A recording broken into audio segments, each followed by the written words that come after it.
my Learn English with Sarita Maheshwari. I am Sarita Chanak before you with the third day video.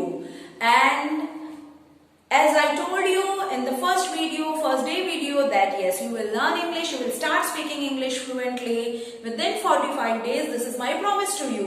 So let's get started. Yesterday हमने क्या किया था, कल जो कि day second का वीडियो था उसमें हमने किया था नॉर्मल इंस्ट्रक्शंस देना, ये करो, ये करो, ये करो, ये करो. आज हम सीखेंगे ये न करो और या इसे रोको, यानी कि नेगेटिव इंस्ट्रक्शन. नेगेटिव इंस्ट्रक्शन का मतलब किसी काम को न करने के लिए कहना. आपके सामने बोर्ड पे कुछ वर्ड्स लिखे हुए हैं, ये वोकैबुलरी भी हम आज के सेंटेंसेस में यूज करेंगे. देखिए, कमांड्स एंड ऑर्डर्स में किसी काम को करने के लिए क्या कहा जाता है वो कल हमने सीखा. आज हम सीखेंगे किसी काम को न करने के लिए, यानी कि डोंट और स्टॉप, मत करो या रोक दो, ऐसे सेंटेंसेस आज हम सीखेंगे. जैसे stop laughing, stop eating, stop drinking, stop jumping on the bed, stop writing, stop running. So ये सब क्या है? इन सब में आपने गौर किया हम क्या कर रहे हैं? स्टॉप है, उसके बाद में हमने एक वर्ब यूज की, उसकी आईएनजी फॉर्म यूज की. जैसे स्टॉप रीडिंग,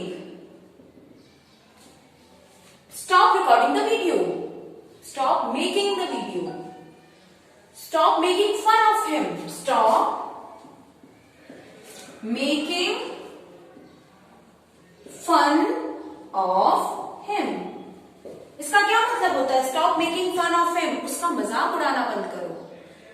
स्टॉप ईटिंग, खाना बंद करो. स्टॉप राइटिंग, लिखना बंद करो. स्टॉप रनिंग, दौड़ना बंद करो. तो स्टॉप के साथ वर्ब की फर्स्ट फॉर्म प्लस आईएनजी. तो आइए आज हम डे टू डे की ये शब्द के यूज करेंगे स्टॉप प्लस आईएनजी के स्ट्रक्चर के साथ. स्नोर, स्नोर, स्नोर माने होता है खर्राटे लेना, तो stop snoring, stop snoring. Sneeze, sneeze माने छींकना, तो स्टॉप स्नीजिंग. किसी को कंटिन्यू स्नीजिंग हो रही है, खैर ये कंट्रोल में तो नहीं होता because it is a natural phenomena, but still हम कह सकते हैं स्टॉप स्नीजिंग. डकार लेने को इंग्लिश में कहते हैं burp. Stop burping, it's really a bad habit, we shouldn't do that. Stop yawning, उबासी लेना यानी जम्हाई लेना या उबासी लेना, उबासी लेना.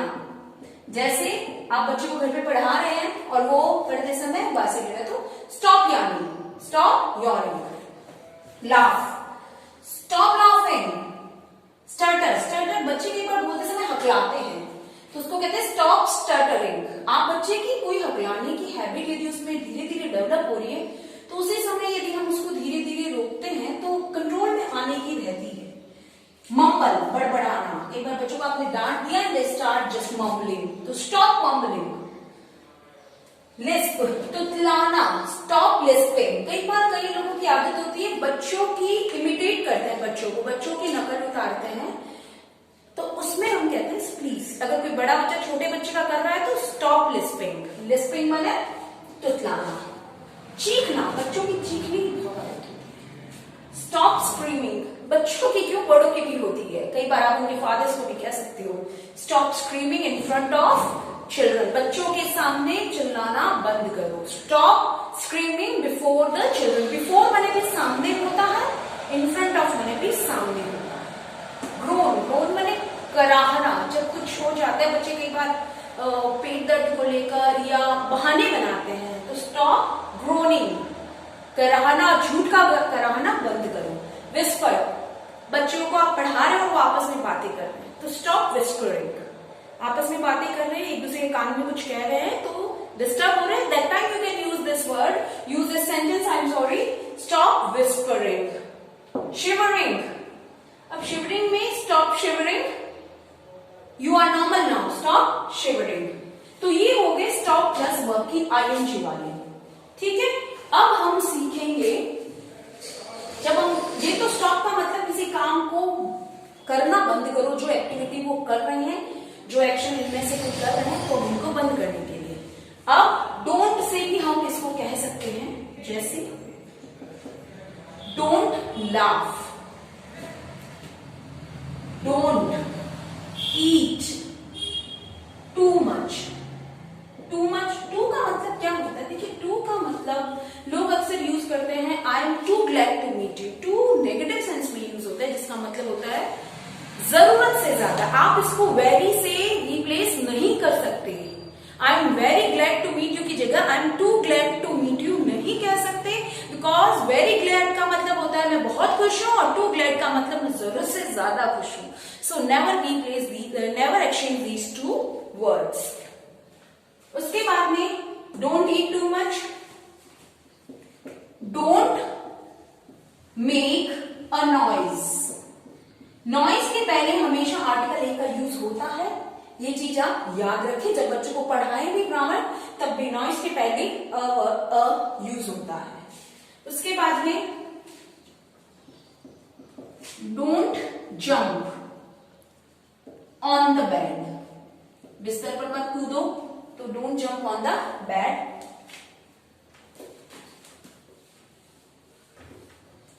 डोंट शाउट, चिल्लाओ मत, डोंट शाउट। डोंट रन, भागो मत। Don't sit there. आपने देखा बार बार वही वर्ड्स दोबारा यूज आ रहे हैं। परम्यूटेशन कॉम्बिनेशन बदल रहा है। हम एक वर्ब के साथ दूसरे वर्ड दूसरे के साथ पहली वर्ब ऐसे लगा के नए नए सेंटेंसेस फ्रेम कर रहे हैं। तो मोर और लेस यूज वही कॉमन वोकैबुलरी, जनरल वोकैबुलरी ही होती है, इसलिए डरने की बात नहीं है। Again I am telling you, within 45 days will start speaking English. Yes. Don't look there,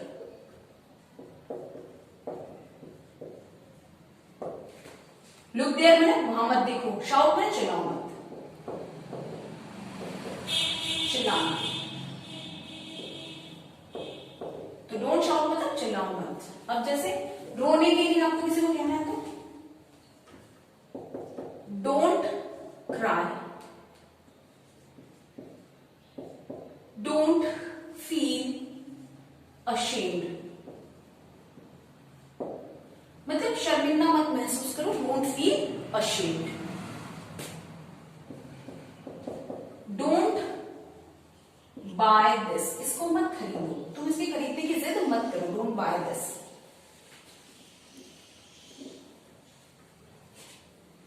तो हम क्या यूज कर रहे हैं? डोंट।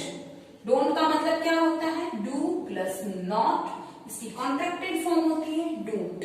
तो हम क्या यूज कर रहे हैं इस तरह के सेंटेंस का स्ट्रक्चर?